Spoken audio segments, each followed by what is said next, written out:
السلام علیکم ورحمۃ اللہ وبرکاتہ۔ ناظرین، آخر بیوی خدیجہ نے فرشتے جبریل کو دیکھ کر سر کا دوپٹہ کیوں ہٹا دیا؟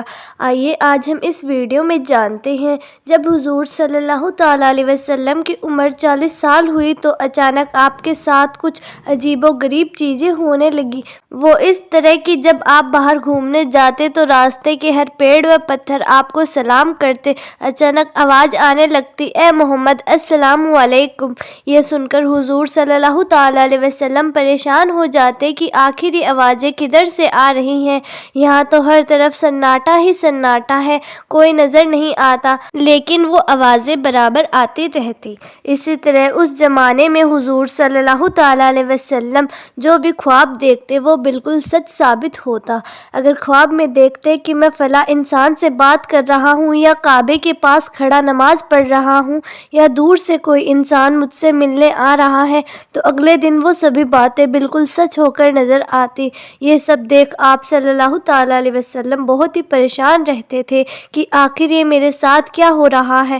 وقت گزرتا گیا اور صلی اللہ تعالیٰ علیہ وسلم کو اکیلے رہنا زیادہ پسند آنے لگا، کسی سے بھی بات نہ کرتے، اکثر خاموش رہتے۔ ان دنوں میں اکثر حضور صلی اللہ تعالیٰ علیہ وسلم مکہ سے تھوڑی دور تک ایک پہاڑ پر بنی غار میں چلتے جاتے اور کئی دن تک وہاں گزارتے۔ آپ صلی اللہ تعالیٰ علیہ وسلم کئی دنوں کا کھانا لے کر اس غارے میں جاتے اور وہاں بیٹھ کر سوچا کرتے تھے کہ آخر اس دنیا کو کس نے بنایا، یہ کائنات کا سارا نظام کیسے چل رہا ہے۔ ایک دن دوپہر کے وقت حضور صلی اللہ تعالیٰ علیہ وسلم اس غار میں بیٹھے سوچ رہے تھے کہ تبھی اچانک آسمان کی طرف سے ایک بڑی عجیب سی چیز نیچے کو اترتی نظر آئی۔ وہ چیز بہت تیزی سے اڑتے ہوئے غار کے پاس کھڑی ہو گئی۔ وہ حضرت جبرائیل علیہ السلام تھے جو کہ آپ صلی اللہ تعالیٰ علیہ وسلم کے پاس پہلی وحی لے کر آئے تھے، لیکن حضرت جبرائیل علیہ السلام کو اس طرح آتا دیکھ آپ صلی اللہ تعالیٰ علیہ وسلم بہت ڈر گئے اور کانپنے لگے۔ حضرت جبرائیل نے غار کے پاس آ کر کہا کہ اے محمد باہر نکلو۔ حضور صلی اللہ تعالیٰ علیہ وسلم کو نہیں پتا تھا کہ یہ میرے سامنے اللہ کے مقرب فرشتے حضرت جبرائیل علیہ السلام کھڑے ہیں جو کہ نبیوں کے پاس وحی لے کر آتے تھے۔ حضور صلی اللہ تعالیٰ علیہ وسلم نے تو جب پہلی بار حضرت جبرائیل علیہ السلام کو دیکھا تو بہت زیادہ ڈر گئے اور آپ کا جسم کانپنے لگا۔ حضور صلی اللہ تعالیٰ علیہ وسلم جیسے ہی غار سے باہر نکلے تو حضرت جبرائیل نے پیچھے سے آپ کو پکڑ لیا اور گردن کے بیچ پر اپنی کوہنی رکھ کر بہت تیز دبایا اور کہنے لگے کہ اے محمد پڑھو۔ یہ سن کر حضور صلی اللہ تعالیٰ علیہ وسلم بہت گھبرا گئے اور ڈرتے ہوئے کہنے لگے کہ میں پڑھنا نہیں جانتا، لیکن حضرت جبرائیل نے اگلی بار اور تیز گردن دبائی اور کہا کہ اے محمد پڑھو، تو حضور صلی اللہ تعالیٰ علیہ وسلم نے دوسری بار بھی وہی جواب دیا کہ مجھے پڑھنا نہیں آتا، میں امی ہوں۔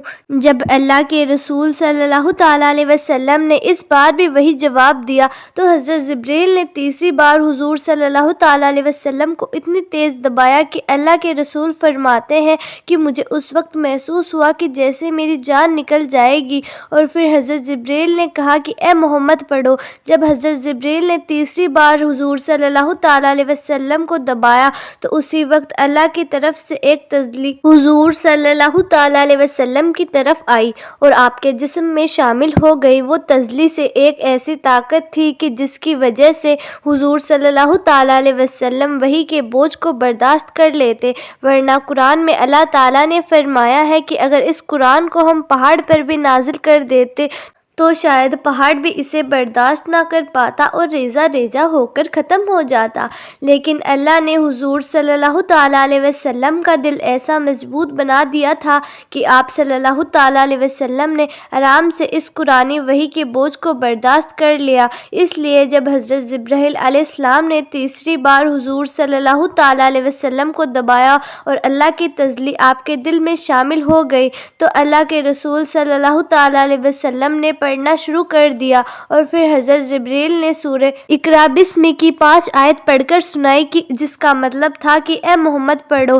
اس اللہ کے نام کو جس نے ساری کائنات کو بنایا اور اس انسان کو کھنکھناتی مٹی سے پیدا کیا۔ اے محمد پڑھو آپ کا رب بہت مہربان ہے کہ جس نے کلام کے ذریعے انسان کو علم سکھایا اور اسے وہ باتیں بتائی کہ جو وہ نہیں جانتا تھا۔ حضرت جبریل نے حضور صلی اللہ تعالیٰ علیہ وسلم کو قرآن کی وہ آیتیں پڑھائی اور پھر دور ہٹ کر کھڑے ہو گئے۔ اللہ کے رسول اس وقت تک حضرت جبریل کو بہت ہی ڈری ہوئی نظروں سے دیکھتے رہے۔ اچانک حضرت جبریل علیہ السلام پھر سے آسمان کی طرف اڑنے لگے۔ یہ دیکھ کر حضور صلی اللہ تعالیٰ علیہ وسلم اور زیادہ ڈر گئے اور جلدی سے گھر کی طرف چلے گئے۔ اس وقت اس پہاڑ پر کوئی نہیں تھا، ہر طرف سناٹا ہی سناٹا تھا۔ دوپہر کا وقت تھا اور آسمان پر سورج چمک رہا تھا۔ ایک معصوم سا انسان اس ویران علاقے میں کھڑا کانپ رہا تھا، کوئی اسے سہارا دینے والا نہیں تھا۔ اس انسان کو نہیں پتا تھا کہ آخر یہ فرشتہ کون ہے اور میرے پاس کیوں آیا ہے، لیکن شاید اب دنیا کی تقدیر بدلنے کا وقت شروع ہو چکا تھا اور اللہ بھی اپنے اس پیارے نبی سے مخاطب ہو رہے تھے کہ جن کے لیے ساری کائنات کو بنایا گیا، زمین و آسمان، سورج و چاند، چرند و پرند، یہاں تک کہ ہر چیز کو انہی کی خاطر پیدا کیا گیا۔